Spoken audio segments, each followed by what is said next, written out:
গত 3 মাস হলো নতুন একটা সরকার এসেছে। এই নতুন সরকার আসলেই গোলগুলো অ্যাচিভ করতে চায়। তারা শুধু বড় বড় বিল্ডিং দেখাইতে চায় না। আমাদের এখন ওরিয়েন্টেশন, ফুল মিনিস্ট্রির ওরিয়েন্টেশন হলো লার্নিং অবজেক্টিভস। ইতিমধ্যে 6টা জেলায় অ্যাটলিস্ট 25টা স্কুলে গেছি। So it's a random sample.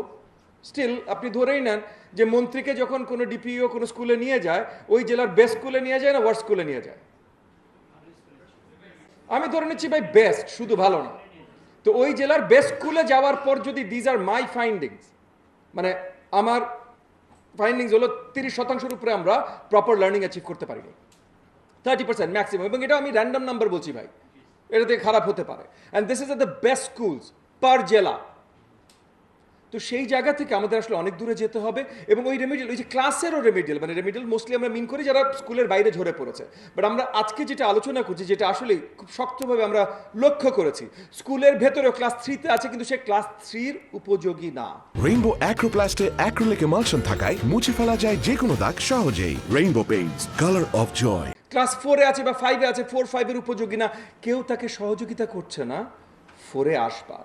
So আজকে সেভ দ্য চিলড্রেন যে প্রজেক্টটা করেছে দুটো উপজেলায়, সংখ্যাটা খুব অল্প ছিল, 379। 379 ইজ নট এনাফ। আমার স্কেলেবিলিটি দেখতে হবে। তবে আমি প্রথমত আপনাদেরকে শক্তভাবে রিকোয়েস্ট করছি, ফুল রিপোর্টটা আপনারা আমার কাছে পৌঁছে দেন। আপনারা ডিরেক্টলি আমার কাছে পৌঁছে দেন, রাশেদ আপার মাধ্যমে পৌঁছে দেন। বিকজ আমি দেখতে চাই এই যে 40 মিনিট সেশনগুলোতে আপনারা কি ইউজ করেছেন, কি করেছেন। এই যে আপনার ওয়ার্কবুক যেটা ইউজ করেছেন, এগেন আমি ডিপি থেকে এই ওয়ার্কবুকগুলো নিয়ে নিব।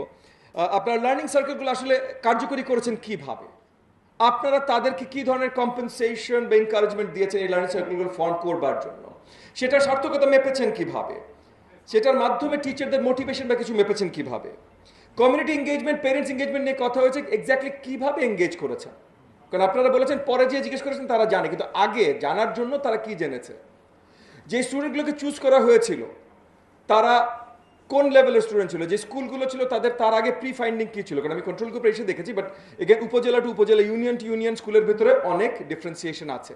সো এই জিনিসগুলো এগেন আমি বলছি না আপনাদের স্টাডি রোবাস্ট না, আমি বলছি আমি সব কিছু যখন জানবো তখন আমরা এটা নিয়ে বসে কাজ করতে পারবো, যে এই মডেলটা হয়তো আরও বড় ধরনের, বড়োভাবে। আপনি 379 স্টুডেন্টদের করেছেন, আমি হয়তো 37,000 স্টুডেন্ট নিয়ে টেস্ট করবো। কারণ আমার ভাই আছে 2 কোটি student, 37,000 is a drop in the bucket or drop in the ocean for me.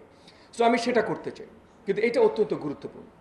আপনারা আইটির কথা বলছেন, আইটি কীভাবে ব্যবহার করেছেন, মানে বক্তব্যে বলেননি বাট লেখা আছে আইটি কীভাবে ব্যবহার করেছেন। যেমন এখন আমরা একটা নতুন উদ্যোগ নিয়েছি যে আমরা অনেক ধরনের প্রজেক্ট থেকে অনেক জায়গায় ইন্টারঅ্যাক্টিভ ফ্ল্যাট প্যানেল লাগাচ্ছি। তো ইন্টারঅ্যাক্টিভ ফ্ল্যাট প্যানেল এবং এটার জন্য স্পেসিফিক কন্টেন্ট ক্রিয়েশনের আমরা একটা আলোচনা শুরু করেছি বা প্ল্যানিং শুরু করেছি, যে এই জিনিসগুলোতে যেই ক্লাসগুলো পিছিয়ে পড়ছে, যে স্টুডেন্টগুলো ওই যে 20 থেকে 30, 40, 50 রোল নাম্বার যারা পিছিয়ে পড়ছে, যাদের রিডিং, যাদের নিউমারেসি ঠিকভাবে আসেনি, তাদেরকে কিভাবে কি কন্টেন্ট দিয়ে ওই যে ওই ইন্টারঅ্যাক্টিভ ফ্ল্যাট প্যানেল দিয়ে আমরা কীভাবে তাদেরকে আরও সামনে নিয়ে আসতে পারি।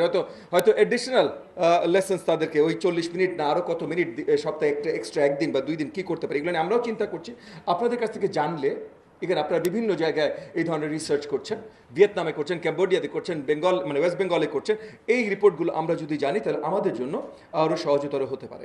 টিচারদেরকে কীভাবে ট্রেন করছে, যেমন আমরা আমাদের পিটি ট্রেনিং, পিটিআইতে যেটা দেই 10 মাসের ট্রেনিং, অনেক ভালো ট্রেনিং, কিন্তু এই ট্রেনিংগুলোর মাধ্যমে আমরা টিচারদেরকে আসলে এমপ্যাথি কতখানি শেখাতে পারি এটা নিয়ে কিছু প্রশ্ন আছে।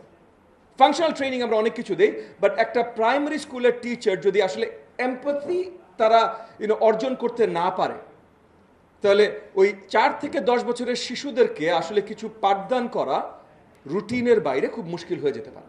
তো এটার জন্য আপনারা কি জায়গা রেখেছেন, আপনারা কি করেছেন, বা আপনারা এই স্টাডিতে না থাকলে অন্য কোন স্টাডিতে আছে। আমি ক্যাম্পেকে জানাচ্ছি, আজকে এখানে অন্যরা যারা আছেন আমি আপনাদের কাছে জানতে চাই, আপনারা জানান ভাই। কারণ এখন বড়োভাবে গত 3 মাস হলো নতুন একটা সরকার এসেছে, এই নতুন সরকার আসলেই গোলগুলো অ্যাচিভ করতে চায়।